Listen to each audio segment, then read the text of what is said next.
Les filles Westaf approchant la trentaine, j'ai besoin de savoir c'est quoi la plus grosse dinguerie qu'un membre de votre famille ou de votre entourage famille proche vous a déjà dit et qui vous a piqué, mais d'une force.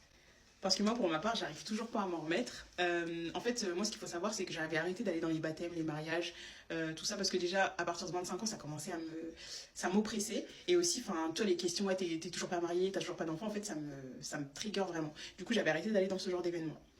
Jusqu'à qu'il y a quelques mois, j'ai perdu ma grand-mère. Du coup, j'étais bien obligée d'aller chez moi.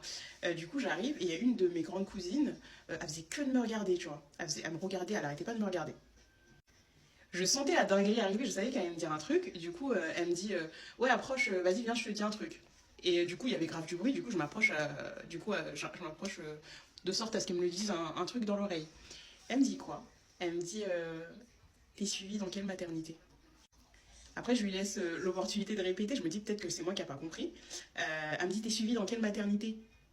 En gros, elle pensait que j'étais enceinte.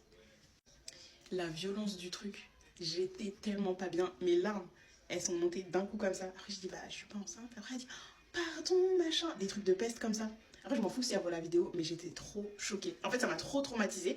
Et depuis, en fait, bah, ça me trotte dans l'esprit. Et genre, je me dis, comment tu peux dire ça à quelqu'un alors que tu sais même pas ce qu'il vit, tu sais même pas pourquoi il a grossi, tu sais même pas. Voilà, et t'es là, tu lui dis des trucs comme ça. Et en fait, bah là, ça m'a encore plus conforté dans l'idée que j'ai pas envie d'aller dans ce genre d'événement. Mais c'est un truc de ouf, tu vois. Et je me dis, la pression qu'on subit depuis qu'on est petite, franchement, faut que ça s'arrête. Donc c'est pour ça que j'ai besoin de savoir ce que j'aurais pu répondre, ce que vous avez déjà répondu, qu'est-ce que vous y avez déjà fait. Enfin, voilà quoi. Voilà.